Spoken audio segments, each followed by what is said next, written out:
에스겔 36장 26절부터 28절 또 새 영을 너희 속에 두고 새 마음을 너희에게 주되 너희 육신에서 굳은 마음을 제거하고 부드러운 마음을 줄 것이며 또 내 영을 너희 속에 두어 너희로 내 율례를 행하게 하리니 너희가 내 규례를 지켜 행할지라. 내가 너희 조상들에게 준 땅에서 너희가 거주하면서 내 백성이 되고 나는 너희 하나님이 되리라. 여러분, 이 본성이라는 것이 있습니다. 본성은 사람이나 짐승이나 태어날 때부터 지닌 근본적인 성질이나 성향을 의미합니다. 자, 그런데 여러분, 돼지의 본성은 어떻습니까? 돼지는 탐식적이고 더러운 곳을 구분하지 못합니다.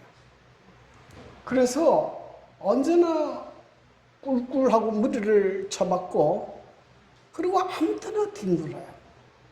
그래서 돼지는 아무리 씻어놔도 소용없습니다. 조금만 지나면 어떻게 됩니까? 다시 들어와서요. 네. 자, 이게 바다개입니다. 바다개의 본성은 어떻게 하는 것입니까? 그 옆으로 가는 거예요. 그 아무리 똑바로 가라 그래도 어디로 갑니까? 옆으로 기어가는 거예요. 자, 그 다음에 가재, 이것도 뭐 바닷가재도 되고 뭐 민물가재도 되는데 가재의 본성은 어떻게 하는 것입니까? 그거는 뒤로 가는 거예요. 뒤로 가는 거예요. 아무리 앞으로 가라 그래도 뒤로 갑니다. 본성이에요. 여러분, 사람의 본성은 어떻게 되어 있습니까? 성경에 보면 예레미야 17장 9절 만물보다 거짓되고 심히 부패한 것은 마음이라 누가 너희 이를 알려마는 그래서. 그러니까 성경적으로 사람은 마음이 심히 부패하고 타락했다. 그렇게 성경은 이야기합니다. 그리고 로마서 3장 10절부터 12절에 보면 기록된 바 의인은 없나니 하나도 없으며 깨닫는 자도 없고 하나님을 찾는 자도 없고 다 치우쳐 함께 무익하게 되고 선을 행하는 자는 없나니 뭐하다? 하나도 없다. 그래서 사람은 타락한 본성을 가지고 태어나며 스스로 하나님을 찾지도 어렵게 되지도 못한 그런 상태에 있는 것이 인간이다. 그렇게 인간을 정의합니다. 자, 그런데 이런 인간이 스스로 자기의 본성을 바꿀 수 있는가 하는 것입니다. 자, 여러분 인간의 본성을 바꿀 수 있어요? 네. 자, 예레미야 13장 23절 구스인이 그의 피부를 표범이 그의 반점을 변하게 할 수 있느냐? 할 수 있을진데 악에 익숙한 너희도 선을 행할 수 있으리라. 구스인 누굽니까? 저 에티오피아 까만 사람들이죠. 그 피부를 바꿀 수 있습니까? 못 바꿔요. 아무리 씻고 화장품 발라도 안 돼요. 표범이 그 반점을 변하게 할 수 있느냐? 없다. 이 말이죠. 그러니 이거는 인간의 본성을 바꿀 수 있다는 말입니까? 없다는 말입니까? 없다는 말이에요. 그래서 우리가 자주 사용하는 속담 가운데 사람 참 안 변한다. 또 사람은 고쳐 쓰는 게 아니다. 그런 말이 있어요. 그게 무슨 뜻입니까? 타고난 인간의 본성이나 기질은 변하지 않는다는 뜻이에요. 네? 그런데 인간으로는 불가능하지만은 누구는 하실 수 있습니까? 하나님은 인간의 본성도 바꿀 수 있어요. 그래서 오늘 아주 중요한 말씀이 있는데요. 에스겔 36장 26절 또 새 영을 너희 속에 두고 새 마음을 너희에게 주되 너희 육신에서 굳은 마음을 제거하고 부드러운 마음을 줄 것이며 그랬습니다. 이 굳은 마음은 어떤 마음이에요? 굳은 마음은 어떤 마음입니까? 그것은 아주 딱딱하고 완악하고 하나님께 불순종하는 마음. 새 마음은 어떤 마음입니까? 이것은 하나님의 뜻에 순종하고 또 하나님의 말씀에 잘 이렇게 받아들이는 마음인데 하나님께서 뭐 하겠다고요? 우리의 마음을 수술해서 우리의 마음에 뭘 제거하고 딱딱하고 굳은 마음을 제거하고 무슨 마음을 주겠다는 것입니까? 부드러운 마음을 주겠다. 그렇게 약속을 했었습니다. 그래서 여러분, 우리가 새로운 사람이 되려면 하나님께서 우리 안에 굳은 마음을 제거하고 무슨 마음을 주셔야? 부드러운 마음, 새 마음을 주실 때만 우리가 뭐 할 수 있습니까? 새로운 사람이 될 수가 있습니다. 그런데 하나님께서 어떻게 우리의 굳은 마음을 제거하고 새로운 마음을 주시는가? 이 하나님께서 우리에게 굳은 마음을 제거하고 새로운 마음을 주실 때 우리가 해야 할 것이 무엇인가? 우리가 새로운 마음을 가질 때에 우리의 삶에 나타나는 현상은 무엇인가? 오늘은 이런 것들에 대하여 살펴보고자 합니다. 자, 하나님께서 우리에게 새로운 마음을 주실 때 가장 먼저 하는 것이 우리의 죄를 정결케 하십니다. 이게 에스겔 36장 25절에 보면 맑은 물을 너희에게 뿌려서 너희로 정결하게 하되 곧 너희 모든 더러운 것에서와 모든 우상 숭배에서 너희를 정결케 할 것이며, 하나님께서 우리를 새로운 사람으로 창조하실 때 제일 먼저 하는 것이 죄로부터 우리를 깨끗하게 합니다.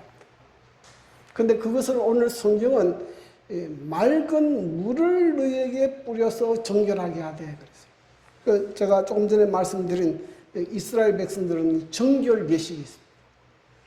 그 이스라엘 백성은 하나님 앞에 나갈 때 또 부정하게 됐을 때는 반드시 씻도록 했어요. 그래서 제사장들이 성소에 들어가서 하나님 앞에 제사를 드릴 때는 손과 발을 씻어야 돼요. 그냥 못 들어갑니다. 반드시 성소에 들어가서 이 손과 발을 이렇게 물두멍이라는 것이 있어가지고 손과 발을 씻어야 됩니다.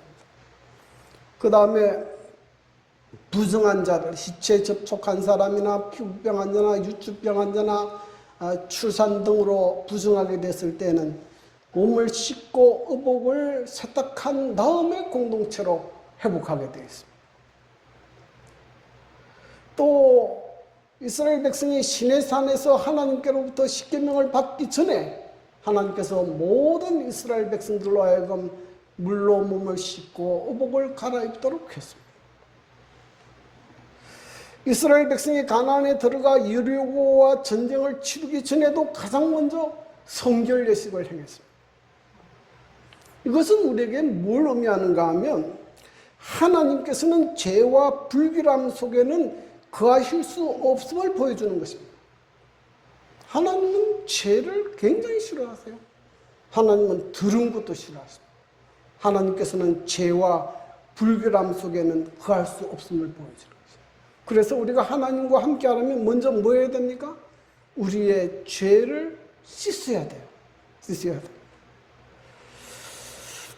자, 어떻게 우리가 죄를 씻을 수 있는가?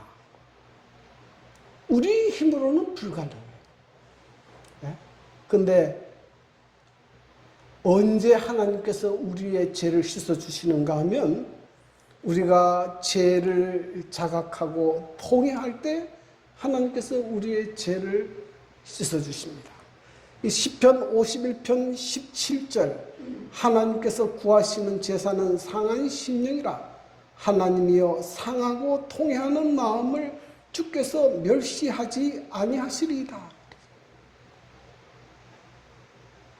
근데 이 죄를 자각하고 통회하는 것도요, 우리 스스로가 잘 못합니다. 누가 그것을 깨닫게 하는가 하면 성령께서 우리 마음에 깨닫게 하는 거예요. 넌 죄인이다. 깨닫게. 여러분 오늘 이 시편 51편을 기록한 다윗도 죄를 짓고 난 다음에 그것을 숨기고 있었습니다. 그런데 어느 날 선지자 나단이 찾아와서 다윗의 죄를 지적합니다. 이 선지자 나단의 말을 듣고 비로소 뭐하기 시작하는가 하면 다윗이 자기의 죄를 자각하고 깊이 회개하고 통회하는 것을 볼 수가 있습니다. 그러므로 여러분 하나님께서는 오늘날에도 다양한 방법으로 우리에게 죄를 깨닫고 회개할 수 있는 기회를 주십니다. 여러분 이런 기회를 놓치지 말게 되기를 간절히 바랍니다. 네. 제가 저희 이모부님이 계셨는데 이분은 이제 육사 출신이고 6.25 사변 때 대의로 예필하셨어요. 근데 6.25 사변을 치르면서 굉장히 거칠게 살았습니다. 그래서 굉장히 술, 담배도 많이 하고 도덕적으로 타락하게 살았어요. 근데 마지막에 이 암이 걸려가지고 수술을 7번 정도 했는데도 낫지 않게 됐어요. 너무 고통 가운데 그분이 비로소 자기 죄를 회개하기 시작했습니다. 그때 그 주변에 있는 분들이 전도를 했어요. 근데 그때 눈물을 흘리면서 죄를 회개하고 내가 이런 상태지만은 침례를 받고 하나님을 믿고 죽겠다. 그래서 그분은 그런 상태에서 이 침례를 받고 그 다음에 주님 안에서 부산 서북교에서 장례식을 했습니다. 참 인상적인 거는 그분이 돌아가시기 전에 아들들에게 서약서를 받았어요. 아들이 셋이었거든요. 나는 틀림없이 앞으로 이제는 예수를 믿고 하나님 백성으로 살겠습니다. 그 아버지의 소원이었어요. 왜냐하면 자기가 살아보니 너무 비참하니까 너희는 젊을 때부터 그렇게 살지 말고 하나님 믿고 바르게 살아라. 근데 그 아들이 하나도 안 나와요. 이 부모님이 교훈으로 보여주는 거하고 말로 하는 거하고는 차이가 있는 것 같아요. 그러나 여러분 우리가 기억할 것은 우리가 아무리 절망적인 상황이고 우리가 아무리 어렵고 아무리 비참한 상태에 있다 할지라도 우리가 하나님 앞에 애통하고 우리의 죄를 자각하고 회개할 때는 하나님께서 우리의 죄를 용서해 주십니다. 여러분 여기에 놀라운 복음이 있어요. 네? 우리의 죄를 자각하고 회개할 때 뭐 하신다고요? 하나님께서 우리의 죄를 씻어주신다 하는 것입니다. 그러므로 여러분 하나님께서 주시는 회개의 기회를 놓치지 않게 되기를 간절히 바랍니다. 하나님께서 다양한 방법으로 우리에게 회개의 기회를 주실 때 우리가 그 성령의 음성을 거절하지 않으면 우리가 구원을 잃지 않을 수 있습니다. 자, 요한일서 1장 9절 만일 우리가 우리 죄를 자백하면 그는 미쁘시고 의로우사 우리 죄를 사하시며 우리를 모든 불의에서 깨끗하게 하실 것이요. 무엇으로 씻는 것입니까? 십자가의 피로. 십자가의 피가 우리의 모든 죄를 깨끗게 하는 것입니다.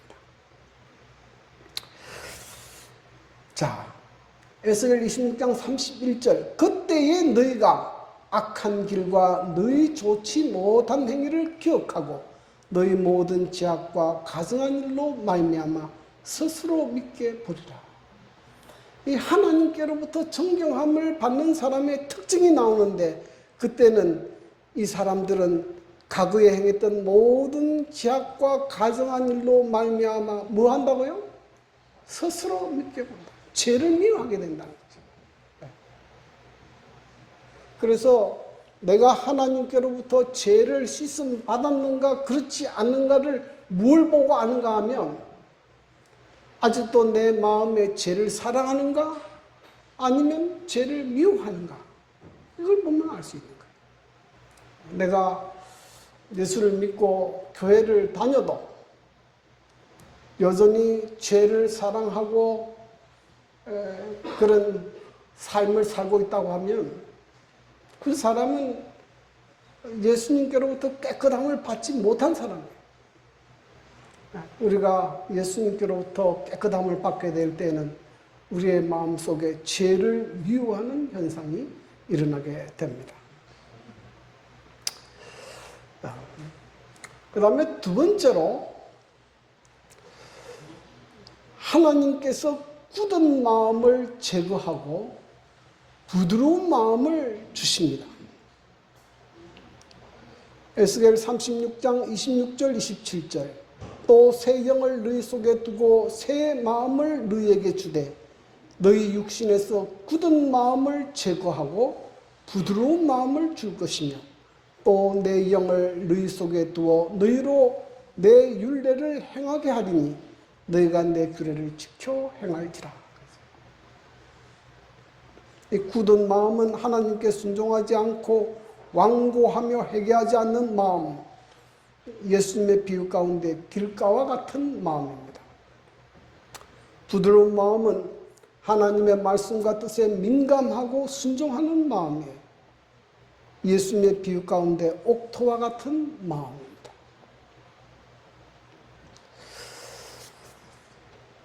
우리는 우리의 마음을 변경시킬 수 없어요. 그런데 하나님은 회개하는 자에게 성령을 통하여 우리의 굳은 마음을 제거하고 새로운 마음을 주십니다.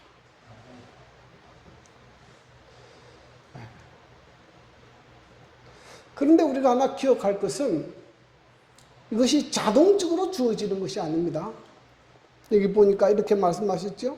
에스겔 36장 37절 그래도 이스라엘 족속이 이같이 자기들에게 이루어 주기를 내게 뭐하여 할지니라? 구하여야 할지니라. 하나님께서 내가 새 영을 너희 속에 두고 새 마음을 너희에게 주되 너희 육신에게 굳은 마음을 제거하고 부드러운 마음을 줄 것이며 이것은 무엇입니까? 이것은 하나님의 약속이에요. 자, 성경에는 많은 하나님의 약속과 축복들에 대한 기록이 있습니다. 그런데 이런 하나님의 약속과 축복들도 뭐 해야 주신다고요? 구할 때 주시는 거예요. 구할 때 주시는 거예요. 저절로 주어지는 거 아닙니다. 구해야 됩니다. 구해야 됩니다. 여러분 성경에 보면 이 병의 치료에 대한 이 약속이 있어요. 또 일용할 양식에 대한 약속도 있고 오늘 본문에 기록되어 있는 바벨론 포로에서 해방도 약속되어 있습니다. 근데 그것도 뭐 하는 자에게 주신다고요? 구하는 자에게 주십니다. 그래서 히스기야의 기도가 중요한 것이에요. 여러분 히스기야가 병이 들었을 때 하나님을 향하여 벽을 보고 계속 기도했어요. 기도하는 자에게 주시는 거예요. 여러분 이 바벨론 포로에서 해방되기 위해서 뭐 했습니까? 다니엘이 3주 동안 금식 기도했어요. 열렬히 하나님 앞에 붙들고 기도했습니다. 그때 이루어지는 거예요. 하나님의 약속이 이루어지는 것입니다. 이 교회도 성령의 약속을 붙들고 교회 부흥을 위해서 열렬히 기도하는 사람이 있을 때 어떤 일이 벌어지는가 하면 부흥의 역사가 일어나게 되는 것입니다. 기도하지 않고 구하지 않는데 자동적으로 주어진다. 그런 일은 없어요. 그런 일 없어요. 자, 오늘 이 성경에 보니까 이 다윗이 하나님 앞에 뭘 기도합니까? 하나님이여 내 속에 정한 마음을 뭐 하시고? 창조하시고 내 안에 정직한 영을 새롭게 하소서. 나를 주 앞에서 쫓아내지 마시며 주의 성령을 내게서 거두지 마소서. 그는 하나님 앞에 자기의 죄를 용서해달라고 기도하지 않았습니다. 그는 자기의 그 타락한 본성을 깨달았기 때문에 하나님께서 무엇을 주기를 원했습니까? 새로운 마음을 주시도록 하나님 앞에 간절히 기도했어요. 새로운 마음. 그래서 우리도 하나님 앞에 이 새 마음을 달라고 기도해야 돼요. 우리가 이 교회를 다니면서도 우리가 가지고 있는 악한 습관들이 있어요. 아주 완고하고 반역적인 이런 성격들이 있습니다. 그러면 그거를 가지고 교회를 다니면 평생 다녀도 그 습관 안 고칩니다. 계속 반역적이고 싸우고 문제를 일으켜요. 여러분, 내 삶에 그런 성격이 있으면 그 성격을 뭐하기 위해서, 고치기 위해서 뭐 해야 됩니까? 하나님 앞에 기도해야 돼요. 하나님, 내 약한 습관 고치고 예수님께서 가지셨던 그런 부드러운 마음을 하나님 내게 주십시오. 그렇게 기도하게 되기를 간절히 바랍니다. 다윗은 그걸 기도했어요. 나에게 정한 마음을 주십시오. 네? 내가 교회를 막 가기 싫고 그러면 뭘 기도해야 됩니까? 하나님, 제가 교회를 가고 싶은 마음이 들도록 도와주십시오. 기도해야 돼요. 기도해야 돼요.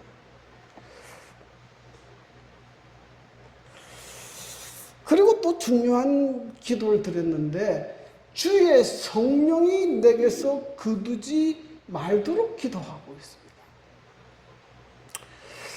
성령은 우리의 죄를 깨닫게 하고 우리의 굳은 마음을 제거합니다. 또 우리 마음에 하나님의 법을 새기고 순종할 능력과 열망을 주십니다. 그래서 우리가 성령의 음성을 듣게 되면 하나님의 뜻을 따라가게 되고 성결한 삶을 살게 됩니다. 성령의 열매들이 맺히게 돼요. 그럴 때는 우리 마음의 사랑과 기쁨과 희락과 이런 좋은 열매들이 맺히게 됩니다. 그런데 성령이 떠나가게 되면 어떻게 되느냐 하면, 첫 번째 나타난 증상이 마음의 죄에 대해서 무감각해져요. 죄를 지어도 죄라고 느끼지 않아요. 그리고 분별력이 없어집니다. 그래서 어리석은 결정을 내리게 돼요. 그리고 감정적으로는 두려움과 불안과 분노에 휩싸이게 되고 방탕해지고 하나님께 대하여 반복하여 불순종하게 됩니다. 이때는 어떤 일이 벌어집니까? 성령이 떠나가게 됩니다. 이걸 가르쳐 성령 거역자라 그래요. 성령 거역자. 그 대표적인 예가 사울 왕입니다. 사울은 이스라엘의 첫 번째 왕인데요. 그의 삶에 성령이 강하게 임했던 때가 있습니다. 이 사무엘상 10절 10절에 보면, 그들이 산에 이를 때에 선지자의 무리가 그를 영접하고 하나님의 영이 사울에게 크게 임함으로 그랬어요. 성령이 임했을 때는 사울도 아주 겸손하고 또 하나님 앞에 신실하고, 그래서 이스라엘의 왕이 되고 전쟁에 나가면 하나님께서 함께 하셔서 승리하고 그랬습니다. 근데 그가 왕이 되고 교만해지고 하나님 말씀을 계속 불순종하게 되자 성경은 뭐라고 이야기했는가 하면은 여호와의 영이 사울에게서 떠나고 그랬어요. 여호와께서 부리시는 악령이 그를 번뇌케 하리라. 성령이 떠나가 버렸어요. 자, 성령이 떠나면 어떻게 되느냐? 성령이 떠나게 되면 마음이 불안해지고 감정적으로 흔들리게 되고 이렇게 안 좋은 일이 막 일어나게 돼요. 그런데 놀라운 사실은 사울은 자기가 성령이 떠나가도 성령이 떠나간 것을 몰랐어요. 거저 이스라엘 왕으로서 계속 행동했습니다. 그리고 계속 사울을 시기하고 다윗을 시기하고 질투하고 그를 죽이려고 하고, 그러다 보니까 자꾸 하나님의 음성이 끊기게 됐어요. 그래서 그의 마지막은 아주 비참하게 끝났습니다. 여기 역대상 10장 13절, 사울의 죽은 것은 여호와께 범죄하였기 때문이라. 그가 여호와의 말씀을 지키지 아니하고 신접한 자에게 가르치기를 청하고. 이스라엘의 왕이 점쟁이하고 점보다가 그러다가 죽게 된 거예요. 그래서 우리의 삶에 성령이 떠나지 않도록 기도해야 됩니다. 그래서 여러분, 한 번 구원을 받았다고 해서 영원히 구원받는 거 아니에요. 성령이 우리의 삶에 임했을 때에는 우리가 구원의 확신과 믿음 가운데 살지만은 성령이 우리의 삶을 떠나버리게 되면 오늘 구원받을 수 없습니다. 여기 보면 한 번 빛을 받고 하늘의 은사를 맛보고 성령에 참여 안 받고 하나님의 선한 말씀과 내세의 능력을 맛보고도 타락한 자들은 다시 새롭게 하여 회개케 할 수 없다. 그래서 우리가 성령께서 우리의 삶을 주관하도록 늘 기도하고 이렇게 하나님의 말씀에 귀를 기울이고 살아야 한다 하는 것을 보여주고 있습니다. 또한 성령이 우리에게 새 마음을 주실 때 하나님의 법에 순종할 수 있는 힘과 능력을 주십니다.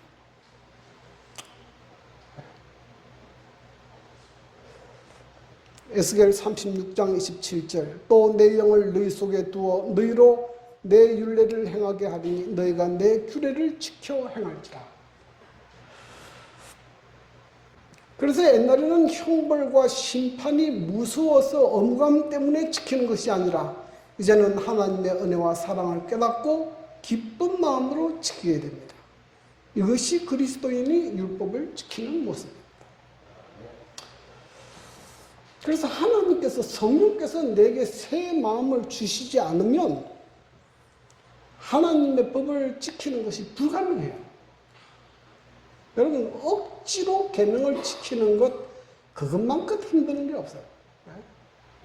그래서 오늘 교회 가기 싫은데 교회 안 나오니까 천국 못 간다 그러지, 벌 받을까 봐 겁이 나가지고 할 수 없이 나오는 거,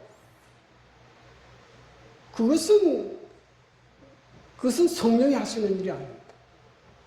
그래서 우리의 마음에 성령이 임하게 되고 우리의 마음이 새로운 마음을 가지게 되면 하나님의 법에 순종하는 것이 그렇게 기쁘고 행복할 수가 없어요.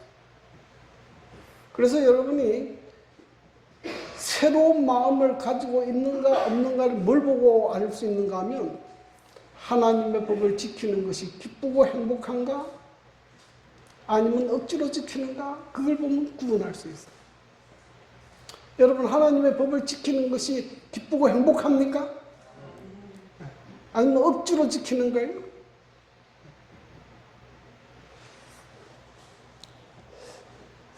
제가 회개하기 이전에는 참 안식일을 지키려고 이제 교회 나오면 뒤에 앉아가지고 언제 설교 예배가 끝나는가 그 생각만 했어요. 빨리 마치면 어디 가서 놀아야 되겠다 그 생각만 했어요.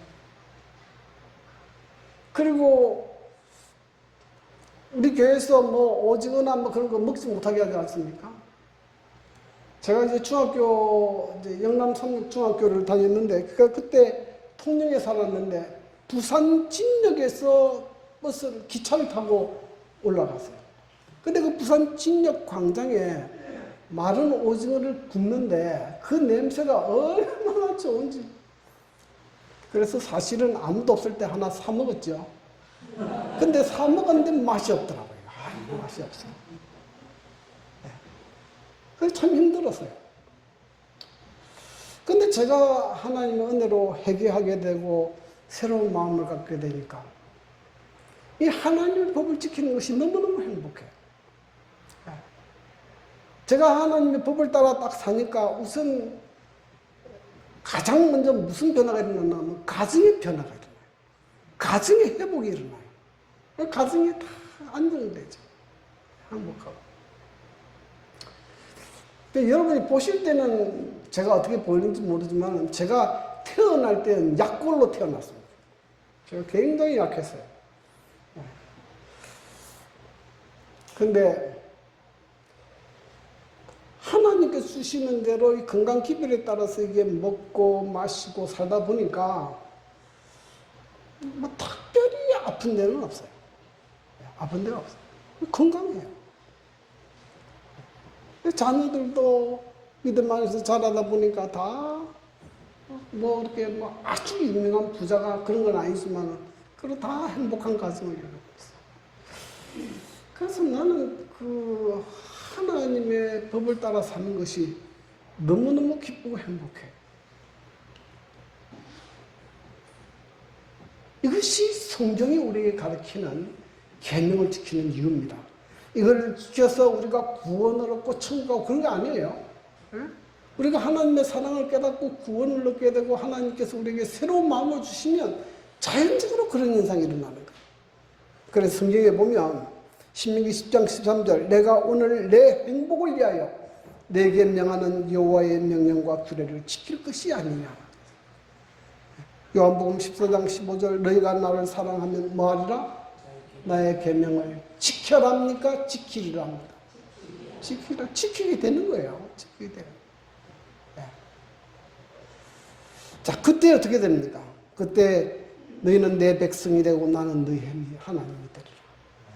네. 정말로 우리의 마음에 정말 마음으로 하나님의 사랑과 은혜를 깨닫고 주님께서 주시는 새 마음을 가지고 자원하는 마음으로 기쁜 마음으로 하나님의 계명을 순종할 때 비로소 어떻게 됩니까? 하나님께서 우리 아버지가 되시고 우리는 뭐가 돼요? 하나님의 자녀가 돼요. 이것을 영적 회복이라 그래요. 영적 회복. 그래서 우리의 삶에 영적인 회복이 일어나게 되면 뒤따라오는 것이 뭐냐면은 물질적인 축복도 뒤따라오게 돼요. 물질적인 축복이 먼저가 아니고 영적인 축복이 먼저 일어나게 돼요. 그래서 그때는 에스겔 36장 29절 30절 내가 너희를 모든 더러운 데서 구원하고 곡식이 풍성하게 하여 기근이 너희에게 닥치지 아니하게 할 것이며 또 나무의 열매와 밭의 소산을 풍성하게 하여 너희가 다시는 기근의 욕을 여러 나라에 당하지 않게 하시리니. 그래서 자, 우리가 영적 회복이 일어날 때 하나님께서 첫 번째 하시는 것이 구원입니다. 하나님께서 이스라엘 바빌론 포로에서 돌아오게 하시겠다고 약속하셨어요. 구원의 약속이에요. 그리고 하나님께서 곡식과 나무의 열매와 밭의 소산을 풍성하게 하겠다. 하나님께서 잃어버린 에덴 동산처럼 하나님께서 다시 풍성한 하나님의 축복을 우리에게 주시겠다. 하나님께서 뭐 돈이 없고 능력이 없어서 우리에게 못 주시는 게 아니에요. 우리가 하나님의 축복을 받을 만큼 준비되지 않았기 때문에 하나님께서 주실 수 없는 것입니다. 그리고 다시는 기근이나 이방인의 조롱을 당하지 않게 하겠다. 여러분, 이스라엘 백성이 전쟁에서 패해서 남의 나라에 포로로 잡혀갈 때 얼마나 마음이 아팠겠습니까? 얼마나 사람들이 조롱했겠어요. 저거 하나님 믿는 백성 보라고 말이야. 저 봐 망해가지고 저 거지같이 끌려가고 포로 되고. 네. 이거 하나님이 원하시는 모습 아니에요. 네. 뭐 때문에 그렇습니까? 왜 그런 일이 벌어졌습니까? 그들이 하나님의 계명을 범하고 죄를 범하고 우상 숭배하고 악한 습관에 빠져 있으니까 하나님께서 그렇게 한 거예요. 그러나 하나님께서 그들을 다시 정결케 하고 회복할 때에는 다시는 기근이나 이방인들의 조롱을 당하지 않게 하겠다. 하나님의 약속입니다. 하나님을 믿는 사람들을 다른 사람들이 조롱하거나 비웃게 사는 것은 좋은 것이 아니에요. 좋은 것이 아니에요. 하나님을 믿는 사람들이 모든 사람들로부터 존경을 받을 수 있도록 그렇게 살도록 하나님께서 약속하셨습니다. 여러분, 이 약속이 오늘 여러분과 제 삶에 이루어지게 되기를 바랍니다. 우리의 삶에 영적 회복이 일어나고 그리고 난 다음에 하나님께서 우리의 삶에 주시는 놀라운 물질적인 축복도 경험하고 그래서 하나님의 살아계심을 증거하는 여러분과 제가 되기를 간절히 바라면서 오늘 말씀을 줄이겠습니다.